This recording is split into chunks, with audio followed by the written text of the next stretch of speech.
Monarch నన్ను ఎవ్వరూ మోసం చేయలేరు, గిల్లితే గిల్లించుకోవాలంతే. ఇది ఈ డైలాగ్ అనేసరికల్లా టక్కన గుర్తొచ్చేది. ప్రకాష్ రాజ్ గారు గొప్ప నటులు, మొన్న కూడా మనం మాట్లాడుకున్నాం. సో ఆయన ఏంటంటే పవన్ కళ్యాణ్ గారు ఏం చేసినా వెంటనే దాని మీద సెటైరికల్గా ఆయన స్టైల్లో ఆయన రియాక్షన్లు ఇస్తూ ఉంటారు.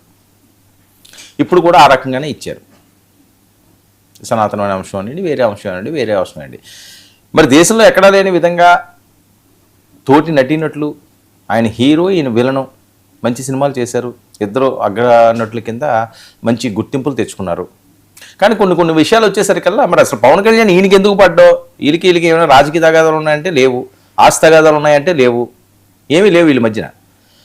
కానీ తగుదనమ్మా నేను ఉన్నాను అంటూ ఈయన ఎంటర్ అవ్వడం జన సైనికులకి, మెగా ఫ్యామిలీకి అస్సలు నచ్చదు. ఎందుకంటే అది ఒకసారి కాదు, 2 సార్లు కాదు, ప్రతిదానికి ఆయన ఏదో పొడుస్తూనే ఉంటాడు. పొడిస్తే పొడిపించుకోవడానికి, గిల్లితే గిల్లించుకోవడానికి అక్కడ ఉన్నది మెగా ఫ్యాన్స్, మెగా ఫ్యామిలీ. అది వాళ్ళు చెప్పేది. ఎందుకు ఈ ప్రశ్న వస్తుందంటే, ప్రకాష్ రాజ్ గారికి ఎంత బెటకారం ఉందో మెగా బ్రదర్ నాగబాబుకి అంత కోపం ఉంది. ఎందుకంటే ఆయన అంత ఈజీగా వదలరు. అందులో పవన్ కళ్యాణ్ గారి జోలికి కానీ, చిరంజీవి గారి జోలికి కానీ వస్తే అస్సలు క్షమించడు ఆయన. వీళ్ళిద్దరి మధ్యన ట్వీట్లు వార్ నడుస్తున్నదండి ఇప్పుడు, నువ్వా నేనా అన్నట్లుగా. సో ప్రకాష్ రాజ్ ఒక ట్వీట్ పెడితే మెగా బ్రదరు ఒక ట్వీట్, నాగబాబు గారు ఆయన ఒకటి పెడితే ఈయన ఒకటి పెట్టారు. నాగబాబు గారు పెట్టిన ట్వీట్కి ప్రకాష్ రాజ్ చెంప చిల్లు మంది అని సోషల్ మీడియాలో పోరెత్తిస్తుంది. ఆయన ఏమంటాడంటే, అవన్నీ కూడా నేను వినిపిస్తాను, చదివి వినిపిస్తాను. నాయకుడు ప్రపంచమే అంతిమం, నాగబాబు గారు పెట్టిన ట్వీటు. అతని మార్గంలో ఏదో దెయ్యాలనో భూతాలనో ఎవరో చూడలేరు, ఒక వెళ్ళే మార్గంలోనే. ఏది ఒప్పో ఏది తప్పో అతనికి మాత్రమే తెలుస్తుంది ఒక నాయకుడికి. మీ సందేహాలను పక్కన పెట్టండి, మీ నాలుకను మౌనం చెయ్యండి, ఎటువంటి ప్రశ్నలు వేయకుండా ఎవరైతే నాయకుడు అన్నో మీకు నచ్చితే ఆయన అనుసరించండి, లేకపోతే మూసుకు కూర్చోండి. అంటే మీ నాలుకని మౌనం చేయండి అంటే నోరు మూసుకోమని డైరెక్ట్ చెప్తున్నాడు. అది చెంప చెల్లు అనిపించారు అన్నది అక్కడ అర్థం. సో దీనికి ప్రకాష్ రాజ్ ఏమంటారు, ఆయన ఒక ట్వీట్ పెట్టారు. మేం గొర్రెలం కాదు బానిస బతుకు బతకడానికి, ఈ బెదిరింపులు వద్దు. నాగబాబు గారు ప్రశ్నించడం మా హక్కు. ఏ నాయకుడైనా, ఏ నాయకుడిని అనుకున్నవాడైనా సమాధానం ఇవ్వాల్సిన బాధ్యత ఉంటుంది, అర్థమైందా? బెదిరింపులు వద్దు. ఇది బెదిరింపులుగా, అదేం బెదిరింపులు ఏమున్నది అందులోని? బెదిరింపులు ఏం కాదు కదా, అనవసర విషయాల్లో మీకు సంబంధం లేదు.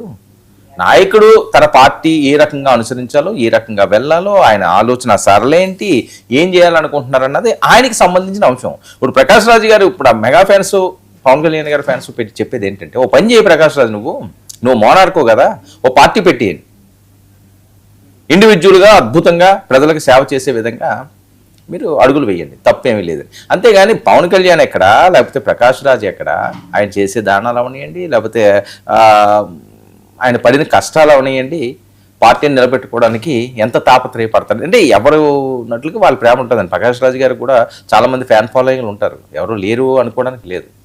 కానీ అనవసరమైన రచ్చ ఎందుకు తీసుకొస్తున్నారు పవన్ కళ్యాణ్? వకీల్ సాబ్లో నువ్వా నేనా అన్నట్టుగా ఉంటుంది, కొట్టుకున్నట్లుగా.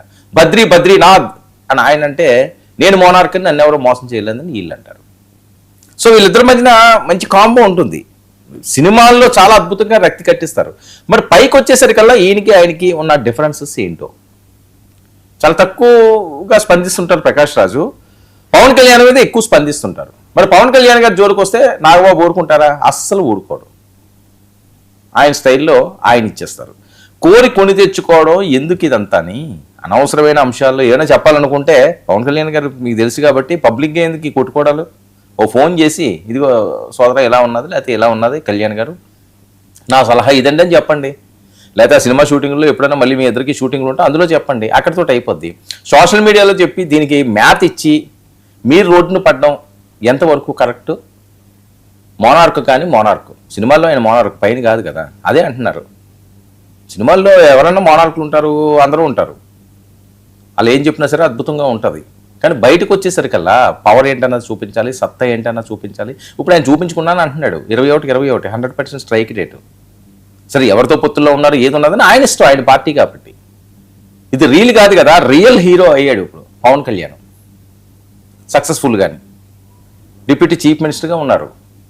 మనం రీల్కే పరిమితం అవుతున్నాను, రియల్లో ట్వీట్లకి పరిమితం అవుతున్నాం. ఇది కాదు మోనార్కు, ఇది కాదు ప్రకాష్ రాజు అంటూ జన సైనికులు, వీర మహిళలు, మెగా ఫ్యాన్స్ ఒక్కడు కాదు ఏకి పడేస్తున్నారు, ప్రకాష్ రాజుని పరుగులు పెట్టిస్తున్నారు. ఆయన అయితే చెంప చెల్లు అనిపిస్తున్నాడు. ఈ ఒక్కటే కాదు, ఇంకా చాలా అంశాల్లో ఆయనకి గతంలో చాలా అనుభవాలైనవి. మళ్ళీ మరి ఆయన తెర మీదకి వచ్చి ఈ రకంగా బెదిరింపులు వద్దు, ఈ వద్దు, అవద్దు అంటే వాళ్ళు బెదిరించే రకాలు కాదు కదా. బెదిరించడాలు ఏముంటాయి ఇందులోని? వాళ్ళకి డైరెక్ట్గా ట్యాకిల్ చేస్తుంటారు ట్వీట్ల ద్వారాని. మీరు ఒకటి పెడితే వాళ్ళు 100 పెడతారు, 1000 పెడతారు, లక్షలు పెడతారు. అలాంటి సైనికులు ఉన్నారు వాళ్ళ దగ్గర. దాని అనవసరంగా ఎందుకు మీకున్న మంచి పేరు ప్రకాష్ రాజు గారు గొప్ప నటుడు, సహజ నటుడు, అద్భుతమైన నటుడు అనిపించుకుని దాని నుంచి ఎందుకు పక్కకు వస్తున్నారు? ఎందుకు ఇలాంటి వివాదాల్లో మీరు దూరుతున్నారు? చెప్పాలనుకుంటే మంచి చెప్పాలనుకున్నప్పుడు చెవిలో చెప్పాలట, చెడు చెప్పాలనుకున్నప్పుడు కూడా ఆ రకంగానే ఆ చెవు కావచ్చు ఈ చెవులో చెప్తే అది బాగుంటుంది. అంతేగాని మనకు నోరు ఉంది కదా, మనకు నాలుక ఉంది కదా అని చెప్పి లౌడ్ స్పీకర్లో డైలాగులు చెప్పినట్టుగా చెప్తే ఎవరు ఊరుకుంటారు? మంచన్నా చెడన్నా ఆయన చెవిలో చెప్పండి.